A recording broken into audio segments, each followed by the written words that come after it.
How long have you been in this role? This role, 2 years. 2 years. There hasn't been a CIO yet that has been in their role for 3 years, which will make sense in a minute when I ask this question. But if you could rewind the clock 3 years, what do you wish you had done 3 years ago to prepare your IT organization for today? So, 2 years. Cool.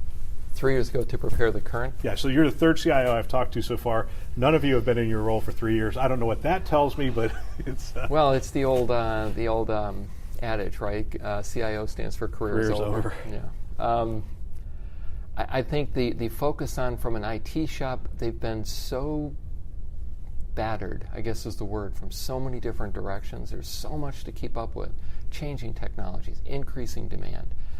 That ability to focus on lean workflow and throughput for an IT shop, I think that ability to focus on what they're doing and how to do it in the most efficient way so that you can do smaller work efforts and deliver work quicker is probably one of the biggest areas that I see the opportunities for in the internal IT shop. So driving, it's almost the conversation they were just having about AI.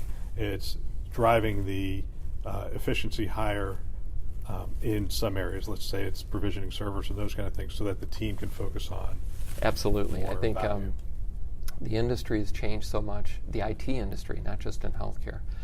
In older days, not too long ago actually, you could kind of operate in a plan, build, and operate model, and that's the way everything could work. Things are evolving rapidly, and now it's kind of, I think the acronym that I heard is it's more in the, it's the broker, the orchestrate, and the integrate. Yeah. And it's this constant cycle of staying abreast of what's out there, being able to integrate it, and making sure that you're putting the right combination of technologies together to have the biggest bang for the buck for the health system. I was mentoring one of the people at my staff, and he said, "What do I have to do to be a CIO?" I said, "Why do you want to be a CIO?" He goes, "Well, because you get to make all the decisions." I'm like, and I got to step back and say, "What do you think the role is?" And as he sort of described it, I said, "You're describing the chief technology officer. You're not describing the chief information officer." But I think what was interesting is that was 3 or 4 years ago I was having that conversation. I think even the chief technology officer is a people job now.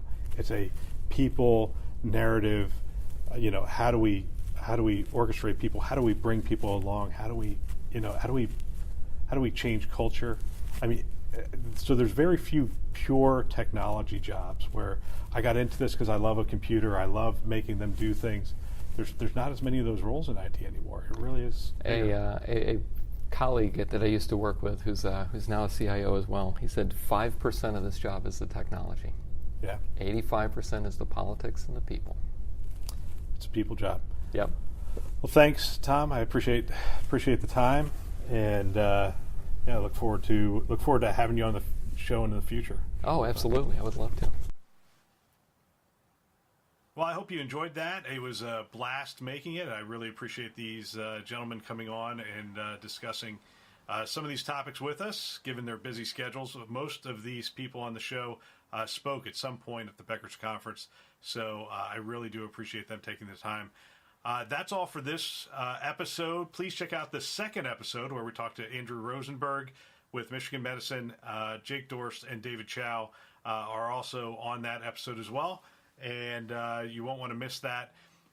Please follow us at our website, thisweekinhealthit.com. You can follow me at The Patient CIO. Follow the show at This Week in HIT. And please come back every Friday for more news, information, and emerging thought from leaders from across the healthcare industry.